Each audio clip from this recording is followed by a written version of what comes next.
নমস্কার, এসপিএন চ্যানেলে আপনাদের স্বাগত। আমার সঙ্গে আছেন প্রশান্ত চক্রবর্তী। 365 দিন যিনি ফুটবল নিয়ে থাকেন।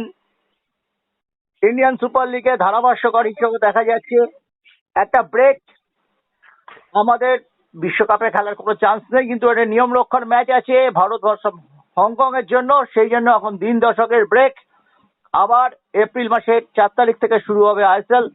মোহনবাগান জামশেদপুরের সঙ্গে মুখোমুখি হবে। ইস্ট বেঙ্গলের ম্যাচ অনেক দেরিতে আছে, 11 তারিখ। কিন্তু একটা জমজমাট জায়গায় আছে ইন্ডিয়ান সুপার লিগ। এই ব্রেকের আগে কোন দল কি জায়গায় আছে, লিগ কি ওপেন, মোহনবাগান কিংবা ইস্ট বেঙ্গলের সম্ভাবনা ভাই কতটুকু, কি বলছো প্রশান্ত?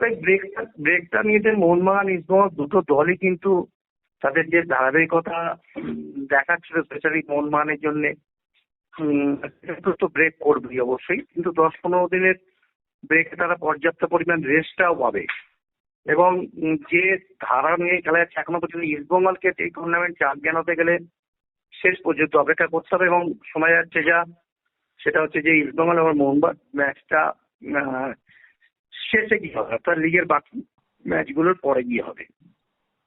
সেক্ষেত্রে দলের মানসিকতা এতদিন বাদে কি জায়গায় থাকবে, প্লাস বাকি ম্যাচগুলো তারা প্রত্যেকটা ম্যাচে পারফরমেন্স ডিপেন্ড করছে, পয়েন্ট তারা জিততে পারবে কিনা, বা ম্যাচ ড্র করলে তাদের কতটা মানে এফেক্ট হতে পারে, সব মিলিয়ে একটা ইস্টবেঙ্গল মোহনবাগানের জন্য খুব একটা ভালো মানে নয়। কারণ কি তাদের ইস্টবেঙ্গল মোহনবাগান ম্যাচটা করে যাওয়াতেই কিন্তু শেষ ম্যাচটাতে জিতলে তারকে ভালো জিততে পারে, মোহনবাগান জিততে পারে, টাফ ম্যাচ।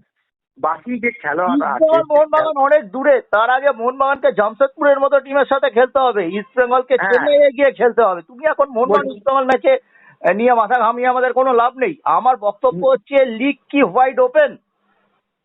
অবশ্যই, তার কারণ প্রত্যেকটা টিমই জিতে বেরিয়ে যাচ্ছে, কিন্তু মুম্বাই সিটিএসকে চিন্তা করতে হবে। মুম্বাই সিটিএসের ম্যাক্সিমাম ম্যাচ কিন্তু 11 ম্যাচ হোমে নয়, হ্যাঁ, এবং এফসি গোয়ার জন্য কিন্তু তাই সব মিলে ঝুলে। কিন্তু সেক্ষেত্রে ইস্টবেঙ্গল বা মোহনবাগানের নাম এই কারণেই বলছি, তাদের অনেকগুলো হোম ম্যাচ আছে, তাদের ম্যাচ তারা মুম্বাই সিটি এফসি 4টে ম্যাচ বাইরে খেলবে, 2টি ম্যাচ হোমে খেলবে।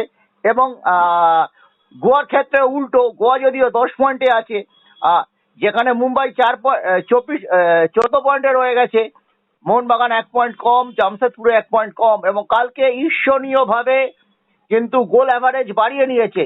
মোহনবাগানের গোল অ্যাভারেজ +11 আর ইস্ট বেঙ্গলের +12 হয়ে গেছে। এটা কিন্তু মনে রাখতে হবে, গোল অ্যাভারেজও একটা ফ্যাক্টর।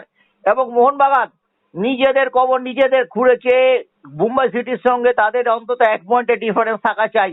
সমান পয়েন্ট হলে হেড টু হেডে মুম্বাই সিটি বেরিয়ে যাবে। কতটা কঠিন হয়ে নিজেদের কাজ করে ফেলেছে মোহনবাগান। এবং ইস্ট বেঙ্গল কি কালকে লিগ দৌড়ে ফিরলো? ইস্ট বেঙ্গলের খেলা 7 গোলে জিতেছে, সেই খেলাটা কি আমরা দেখেছি? না, একদমই না। ইস্টবেঙ্গল কালকে 7 গোলে জিতেছে। মোহামেডান কোনো প্রতিদ্বন্দ্বী নয় জিতে মনে হয়েছে কালকে, এবং এটাও তাই, ফরেন প্লেয়ার নেই, নির্দিষ্ট কোনো পরিকল্পনা নেই। সেই জন্যই ইস্টবেঙ্গল অনেক সহজভাবে জিততে পেরেছে। এই নিয়ে, তবে এই ম্যাচে যদি ক্যালকুলেশন করে বা খেলোয়াড়দের পারফরমেন্সের গ্রাফিক্স ধরা, তাহলে খুব ভুল হবে। আমি ইস্টবেঙ্গল দল কালকে যে পারফরমেন্স করেছে তাতে আমার খুব একটা ভালো লাগেনি, মানে খুব সন্তুষ্ট করতে পারেনি নিজেদেরকে। ম্যাচ যদিও জিতেছে, কিন্তু প্রতিদ্বন্দ্বীরা অনেক দুর্বল ছিল। তাতে তাদের তুমি যেটা বলছিলে যে যে মুভমেন্ট গুলো একটা টিমের জাত চিনিয়ে দেয়, সেই মুভমেন্ট গুলোর কথা যেটা কালকে গত রাত্রিও তুমি বলছিলে। প্রত্যেকটা ডিপার্টমেন্টের যে ব্যালেন্সিং ব্যাপারটা কালকে ইস্টবেঙ্গল টিমে দেখা যায়নি, এটাই থেকে বড় ডিফিকাল্ট। আমি আপনাদেরকে আগেও বলেছিলাম, আগে একদিন ইন্টারভিউতে বলেছিলাম, ইস্টবেঙ্গলকে ফিরতে গেলে অস্কারকে প্ল্যানিং এর কিন্তু চেঞ্জ করতে হবে। এখন আপনারা সবাই জানেন যে ফুটবল এখন কি জায়গায় চলে গেছে। 3টে কোয়ার্টার ফার্স্ট হাফে এবং 3টে কোয়ার্টার সেকেন্ড হাফে। এই যে 3টে 15 মিনিট করে কোয়ার্টার, তাতে প্রত্যেকটা ছেলে আলাদা প্ল্যানিং থাকে কোচেদের, এবং ধরো 10 মিনিট 15 মিনিটের মধ্যে আর কি একটা পরিকল্পনা আছে। সেকেন্ড কোয়ার্টারটা আমরা এইভাবে যাবো, থার্ড কোয়ার্টারটা আমরা এইভাবে খেলবো, এটা কোচেদের প্ল্যানিং করা থাকে। এবং 5th 6th মানে এইভাবেই 4th 5th 6th এই যে কোয়ার্টার গুলো প্রত্যেকটা প্ল্যানিং থাকে আলাদা আলাদা। সেই প্ল্যানিং এর অভাব লক্ষ্য করা গেছে স্মল টিমের জন্য। যেন মনে হচ্ছে কোনো কোনো সময় ছন্ন ছাড়া ফুটবল, দূর থেকে শট মেরেছে, পরিবার 14 আনার মতো পেনাল্টি গুলো ওরা মোহামেডান আনপ্রফেশনাল ফাউল করেছে বক্সের মধ্যে, পেনাল্টি তো হবেই। কিন্তু ফিল্ড গোল বা কনস্ট্রাকটিভ থার্ডম্যান মুভমেন্ট, পেছন দিয়ে আসা যাওয়া বা মিডফিল্ডে কুইক ট্রানজিশন অ্যাটাকিং এ যে যাওয়ার যে গতি বাড়িয়ে আক্রমণ করার, সেইগুলো ইস্টবেঙ্গল টিমের মধ্যে কিন্তু কালকে পাওয়া যায়নি। এটা কিন্তু চিন্তার বিষয়, কারণ এখন লিগ যে জায়গা চলে যাচ্ছে, যদি ইচ অ্যান্ড এভরি ম্যাচ জিততে হয়, সেক্ষেত্রে খেলোয়াড়দের মানসিকতা, টেম্পারমেন্ট প্রত্যেকটা ম্যাচের জন্য সমানভাবে ধরে রাখতে হবে, তবেই তুমি সাফল্য পাবে। এই জায়গাটা চিন্তা করতে হবে ইস্টবেঙ্গলের জন্য। মোহনবাগানের জন্য আমি বলবো পরের ম্যাচটাও ভীষণ ইম্পর্টেন্ট, কারণ তারা ট্র্যাকে আছে, জিততেই হবে বাকি ম্যাচগুলো এবং অপেক্ষা করতে হবে এবং যে মুম্বাই মোহনবাগান সিটি আজকে কিংবা মরশুম শেষ হতে চললো, গ্রেগ স্টুয়ার্টের একটা বিকল্প মোহনবাগান, কি মলিনা বলুন কি লোবেরো বলুন, কেউ একটা গ্রেগ স্টুয়ার্টের বিকল্প একটা প্লেয়ার তৈরি করতে পারলো না। দেখুন সারা মাঝখান পৃথিবীতে দিয়ে এখন মিডিল করিডোর দিয়ে যে আক্রমণগুলো, যেখানে ডিফেন্স সেরা থ্রু দিত, আহ, যেখানে স্ট্রাইকারদের সুবিধা হতো, দিমিত্রি বলুন বা ম্যাকার বলুন, সেটা দেখা যাচ্ছে না। উইং থেকে বল যাচ্ছে, লিস্টন কোলাসো ডান দিকে খেলছেন, কিন্তু একটাও ঠিক মতো সেন্টার করতে পারছেন না। বরঞ্চ উনি বাম দিকে যখন খেলেন সেখানে তার পারফেকশন যে সবসময় খুব ভালো তা নয়, কিন্তু লিস্টন কোলাসোকে ডান দিকে খেলিয়ে তার সেন্টারের পারফেকশনের রেট আরো কমে গেছে। জয়দা, আপনি অভিজ্ঞ সাংবাদিক এবং আপনার চিন্তার সাথে আমি একমত, এবং আপনি তো অনেকটাই বলে দিলেন, আমার জন্য বাকি রাখলেন কি আর? যেটা আপনি বলেছেন, আমি যেটা বলেছেন আপনি সেটার উপরই জোর দিয়ে বলছি। এখনকার ফুটবলে হচ্ছে ফলস নাইন, ফলস টেন, মানে এই দুটোর ভূমিকাটা বিভৎস।